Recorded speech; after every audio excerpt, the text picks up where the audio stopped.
Hello everyone, my name is PJ and welcome back to The Void. Today we're continuing the story of the Hoarder. In the last session, rather the first session, the heroes met up for the first time and cleared out the Silver Sails Trading Company of bugs, and the spider that was in charge of all this, was orchestrating the infestation, turned out to be, it turned out to be able to speak, and it left a very ominous message with Chit. That was where that session ended. The story is that there's this orc band called the Skullcrusher Battalion who thinks that Chit's Spelljammer, the Highwayman, belongs to them.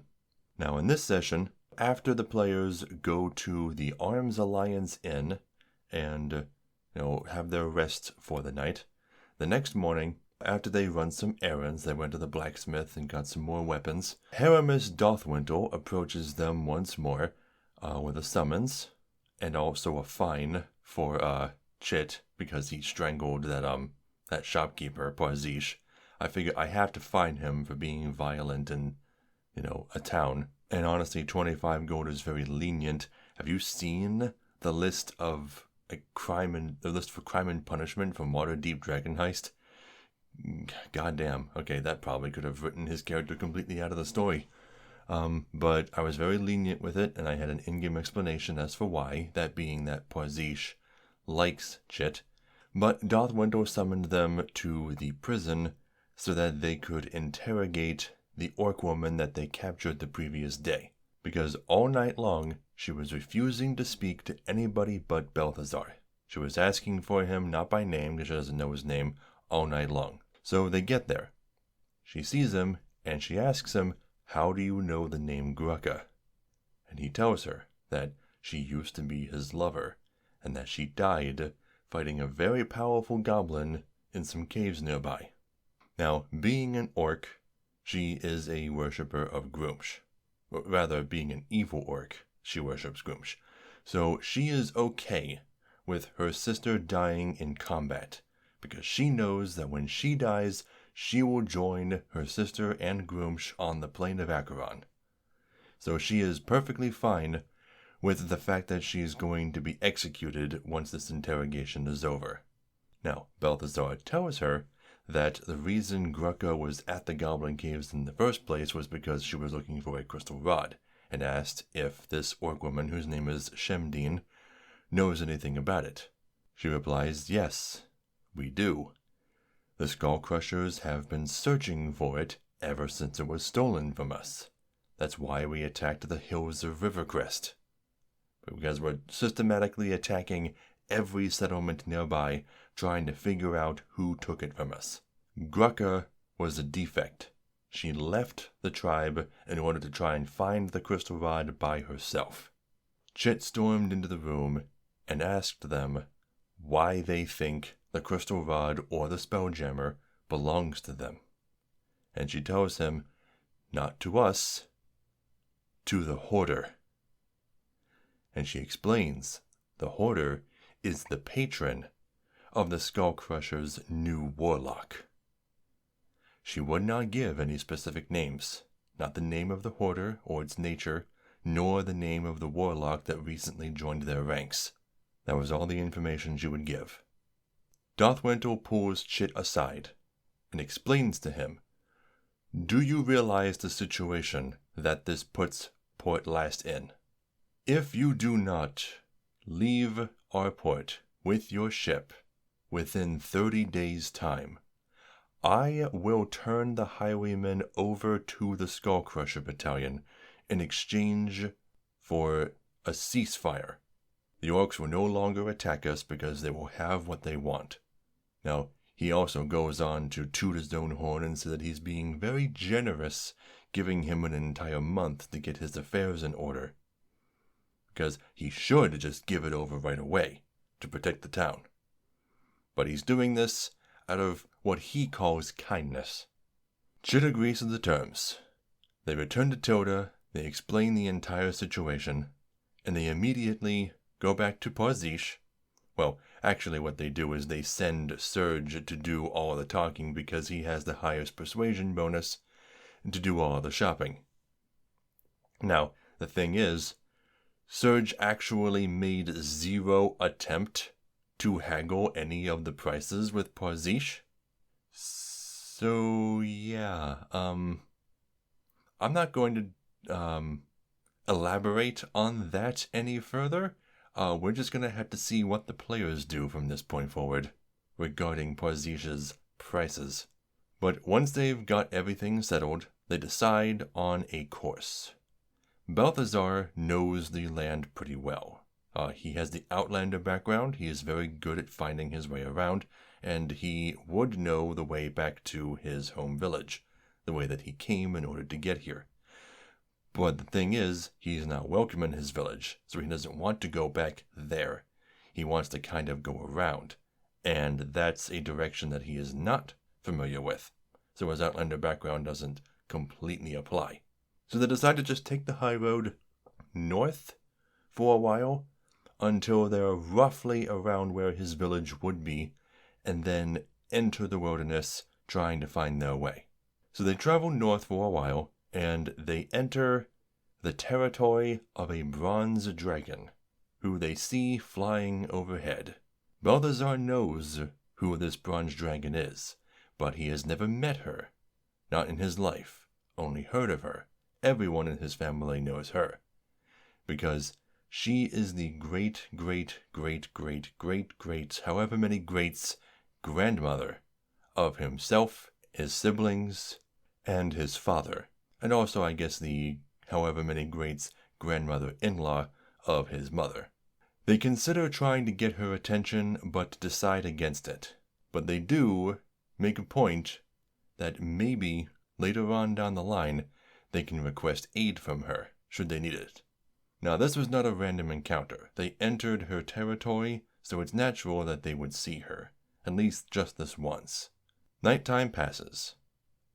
I explained to them, with my random encounters rules, the road is much safer than anywhere else in the wilderness, so it passes uneventfully, no random encounters.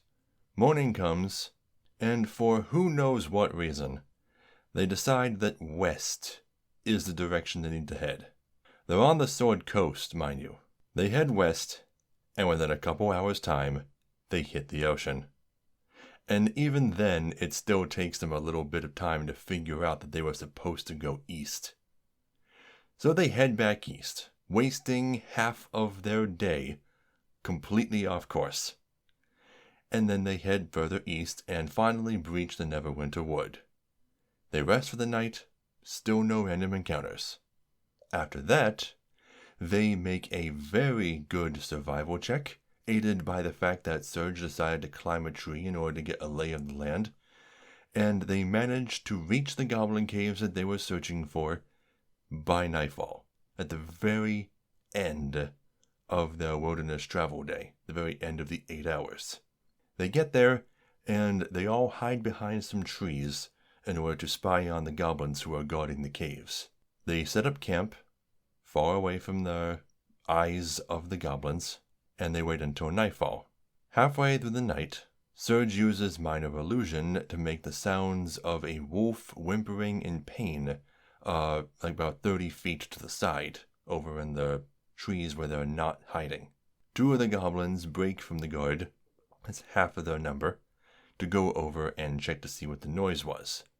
And when they do, Chit and Balthazar fire crossbow bolts at them, killing one instantly, injuring the other, but then the other one gets killed off pretty quickly, before it has a chance to act. The remaining goblin hears them die, hears them scream in pain, the one that didn't die instantly, and readies his shortbow to attack anyone who comes close. And that's exactly what Balthazar does. He comes out from behind the trees, so he takes an arrow to the shoulder. But not before Balthazar is able to get a shot off onto the goblin's shoulder himself. So they both trade blows. They both get shot in the shoulder. As soon as the goblin realizes what's happening, he tells the 4th goblin, who is this goblin tribe's jester, because every intelligent goblin tribe keeps a jester for safety. He tells the jester to retreat into the caves, and the jester goes whoop, whoop, whoop, whoop, whoop, whoop, and does so, followed immediately by the wounded goblin. They would not see that goblin again for the rest of the session. So, after they've redoubled their efforts, they gather their wits and they immediately give chase. They light a hooded lantern so that they have light because it's pitch black in there and it's nighttime. They go in and they immediately begin trying to chase after the goblins that just escaped. Naturally, since the goblins were much closer to the cave entrance, they're much deeper into the cave and they know the way around. The PCs aren't going to catch up to them. But Balthazar has been here before, and I tell him, you remember, there is a tripwire trap that causes a couple of obscured crossbows to fire at whoever triggered them. So Chit goes first. He has the highest perception, and he looks for the tripwire. He finds it very easily, points out its location. Everybody can step over it, no problem. But Zaymot is a dwarf, and thanks to his stone cutting, he sees, before the tripwire, one of the walls is not actually made of stone. He knows stone. This was not stone. So he goes over and he examines it to discover it's actually a piece of cloth camouflaged to look like the surrounding stone. He pulls the curtain aside and sees a very narrow passageway, just big enough for goblins to fit through comfortably, but too small for medium-sized creatures to fit in comfortably. They would have to squeeze. So they send Surge in. They send him in to do some reconnaissance. Now, the thing about goblins is that they may be pretty stealthy, but they're not very perceptive. Goblins have a very low passive perception. So Surge is easily able to sneak up on them and see what's going on the other side of the tunnel. He sees that there are some more goblin guards stationed for attacking whoever comes this way. They decide not to go that way. Instead, they decide to use Balthazar's knowledge of the tripwire to bypass the trap. So they return to the hallway, and when they get there, the goblin jester is at the end of the hall, goading them on to follow him. He's smacking his ass and making a lot of crash jokes, trying to get them to follow him. Which they do. One at a time, they approach and they step over the tripwire.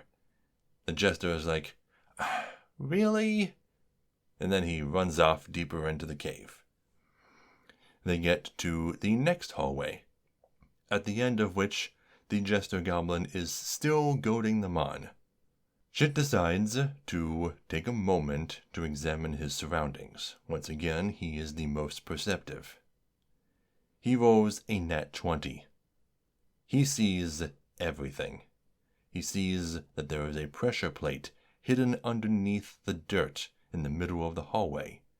He sees that there is a portcullis trap just above them. So, one by one, everybody steps through the portcullis threshold and hops over the pressure plate. Nobody dumped strength, so everybody has the strength necessary to hop over a 5-foot pressure plate without even having to roll or get a running start. Once again, the jester is dismayed by this. "What the hell?" he says. And then he immediately sicks 2 wargs that Chit was able to hear in advance, but that they didn't exactly prepare for. They heard the growling, but they didn't do anything about it. He sicks 2 wargs that were off to the side on them. And one at a time, the wargs approach, and they begin combat, with everybody on this side of the pressure plate. The warg in front bites at Chit, does a lot of damage, and manages to knock him prone. Balthazar rages, and uses his mighty strength to almost instantly kill the warg. The fight rages on for a while, until the first warg is dead, and the other warg is left almost dead. Surge does this thing where he screams, and he runs, and he climbs Balthazar's back, and he jumps, and he leaps with his dagger in his hand, and he tries to stab the warg, the last warg, and finish it off, but he only manages to piss it off, and when he lands, he's standing right in front of the warg, who attempts to attack Surge, but misses. After that, it's very easy to finish off the warg. While the fight is going on, the goblin jester has run off. It's closed a wooden door behind him and fastened several latches and locks from the other side of the door. So, Chit and Balthazar, the two strongest members of the party, both of whom have proficiency in athletics, and Balthazar, still raging, currently has advantage on strength checks, and also, Gif, I think, just get advantage on strength checks all the time. They both have proficiency and advantage on breaking this door down. They both roll. They both get over a 20. They destroy that door. The locks and the latches go flying. Speaking of things going flying, as soon as the two characters without dark vision enter the next room without the light of Surge's hooded lantern, they are immediately fired upon by the 5 goblins who were warned of the PC's presence by the jester and who were in the dark and had readied actions. 5 arrows hit Balthazar and Chit. They both go down. Now, it's at this point I should point out that we do have a house rule that we discussed during session 0, which is to say, if you are in a situation where you cannot act, such as if you are stunned or unconscious, you can willingly take a level of exhaustion to take a single action.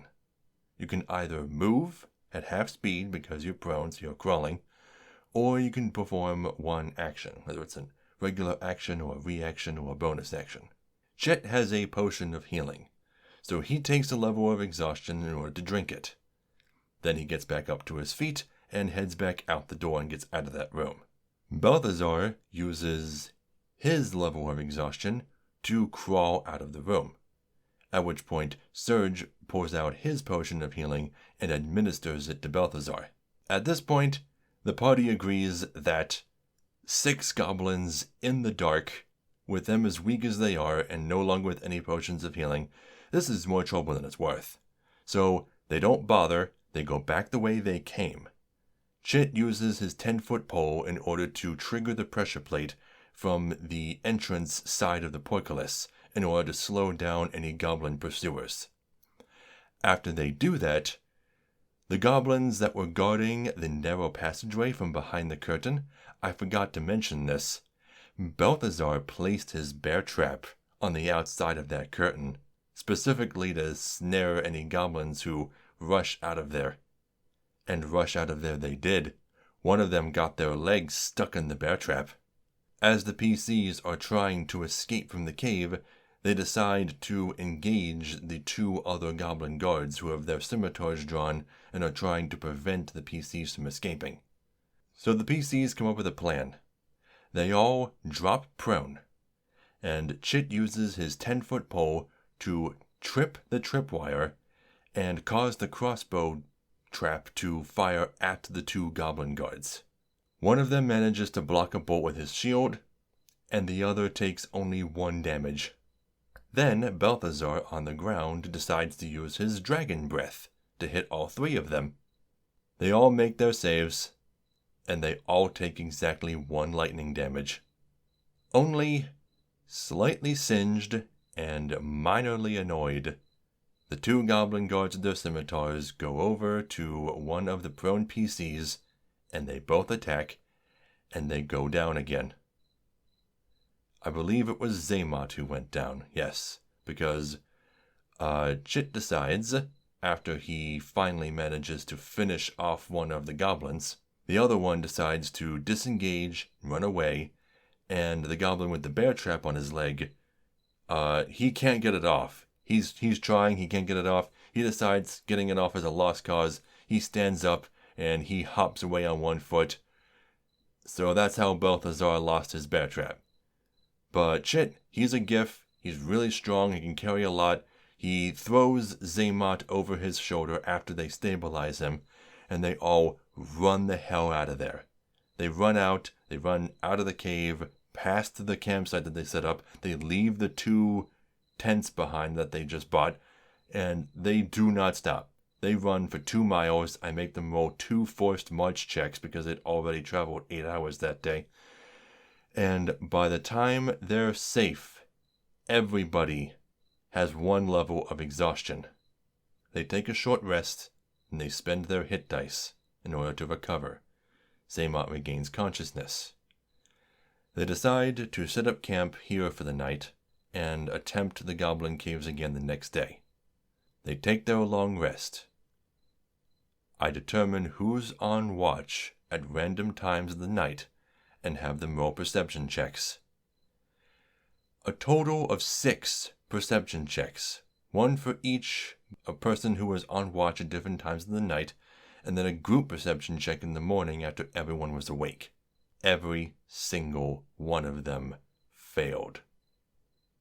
After their long rest, after everyone's recovered all of their spell slots and hit dice and hit points, they find that the campsite during the night was surrounded completely by thick webs, by very, very stealthy giant wolf spiders.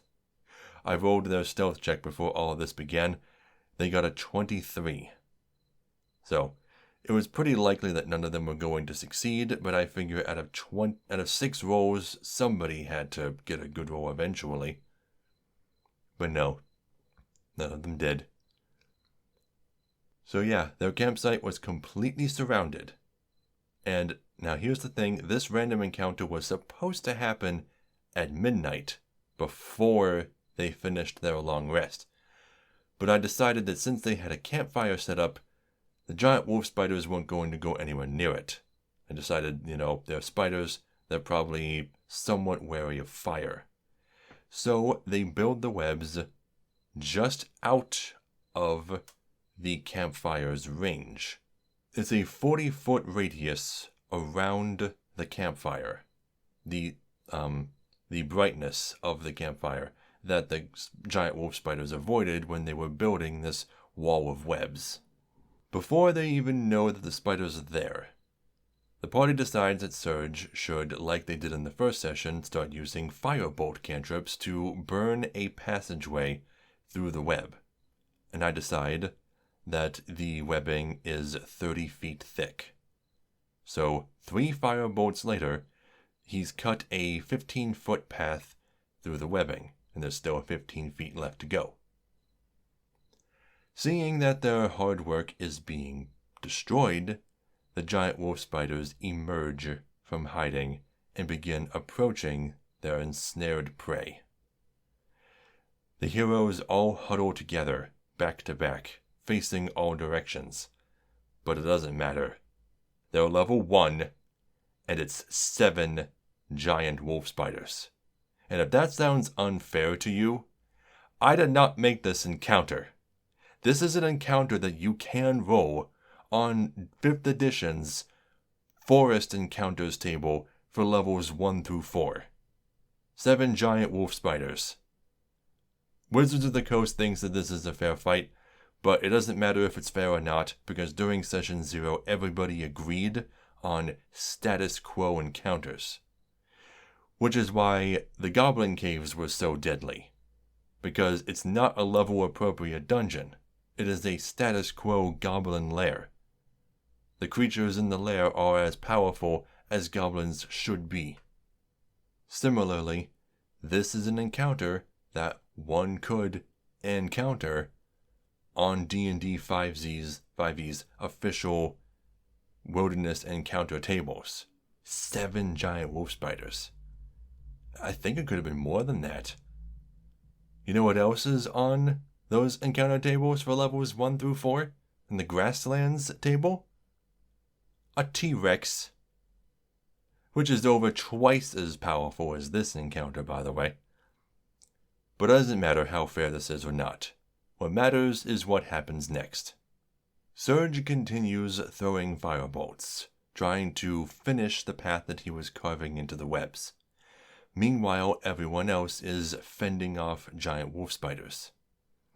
They don't manage to kill a single one of them. They all roll very poorly. Meanwhile, I am, unfortunately, rolling very well. All of the wolf spiders hit.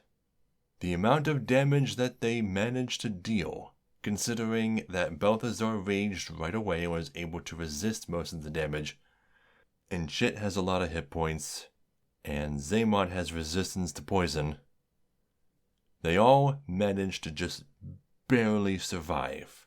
With maybe I think they all had exactly 1 hit point when they managed to break away from the group of giant wolf spiders by disengaging, mind you, because opportunity attacks are a terrible idea in this situation.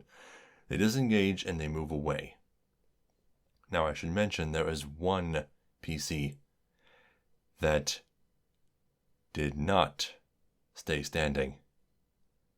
Surge the goblin was left behind by his friends, unconscious on the ground.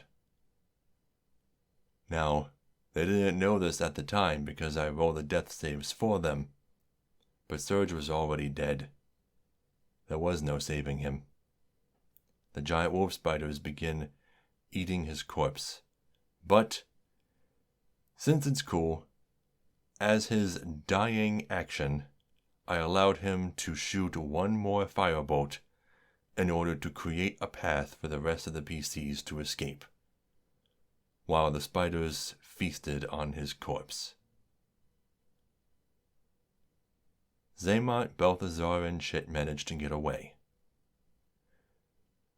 And I look to Surge's player, and I ask him, "So, how's that backup PC I asked you to make coming along?" Because I asked everybody to have backup PCs prepared. But then I also asked him, "Do you want to keep playing as Surge?" Because, let's be fair, Surge barely got a chance. He was still level 1, and this is only the 2nd session. And now I told him, if Surge comes back, it's not going to be without penalty. He will have some sort of permanent affliction that will not go away until you perform something that would have normally brought him back to life, like a Raise Dead spell. So here's what we came up with. There was one other random encounter that I rolled for that day. The giant wolf spiders were supposed to show up at midnight, and they did, but they didn't approach the PCs, they just built a web wall. But I had another encounter prepared for pre-dawn, which couldn't have happened because of the web wall. Or maybe she was behind it all along. Who knows? A drow druid, specifically one Circle of the Underdark, steps forth from the webs. She waves her hand, and the giant wolf spiders all part and allow her to pass. She approaches Surge's corpse and places her hand on it. His wounds begin to fill, not with blood or bones or flesh, but with web.